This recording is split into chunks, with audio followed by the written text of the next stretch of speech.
Before we go any further, I want to speak directly to you as a fellow student of history. If this kind of deep, serious exploration into human endurance matters to you, make sure you subscribe to this channel now and share it with someone who values real historical insight.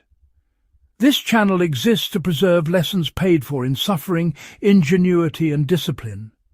Today's story is not about spectacle. It is about survival knowledge forged under absolute control, starvation and constant surveillance. What follows are not myths or dramatized legends.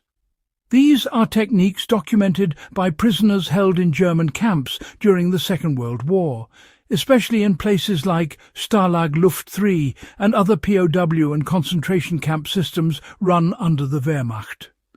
These men survived not because they were stronger than others, but because they learned to adapt faster than the system designed to break them. Let's get into it.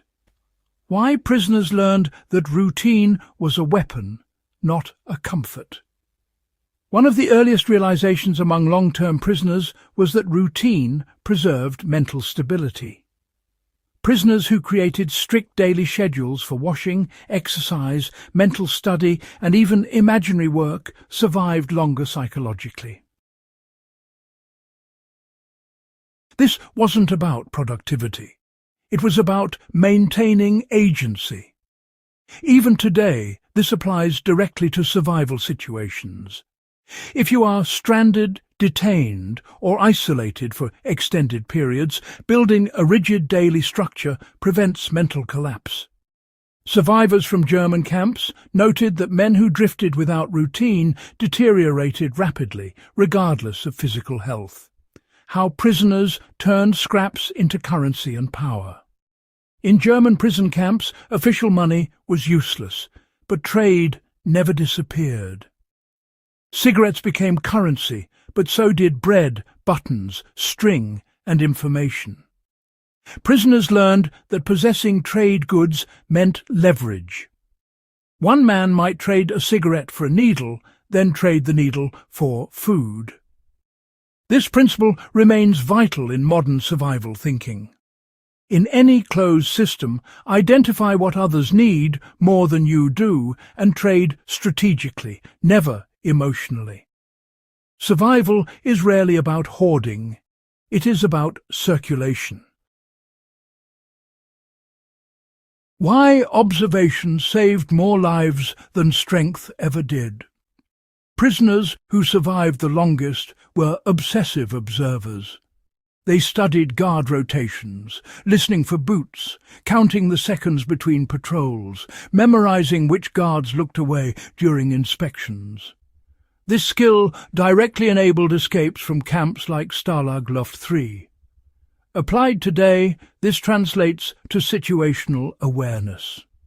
In emergencies, disasters, or hostile environments, survival often depends on recognizing patterns before danger announces itself.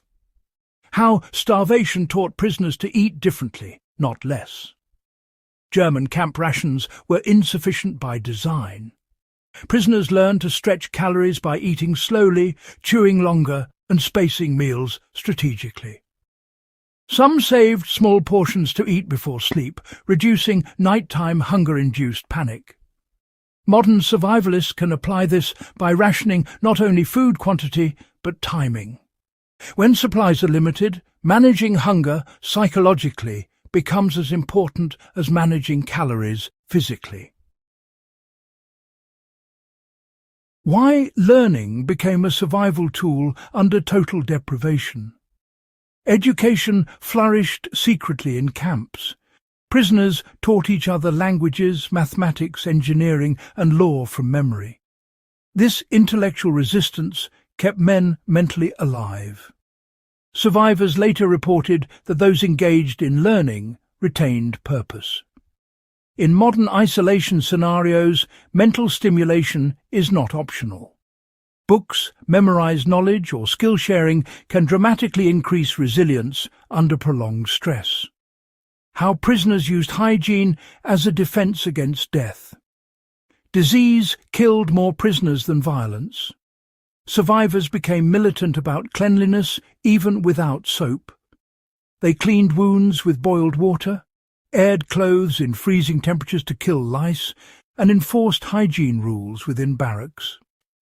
This lesson is brutally practical today. In survival conditions, infection is the real enemy. Cleanliness, even when uncomfortable, saves lives. Why cooperation mattered more than heroism. Escapes and survival networks only worked when prisoners trusted one another. Lone actors failed more often than groups. Tunnel diggers depended on lookouts, dirt dispersers, and document forgers.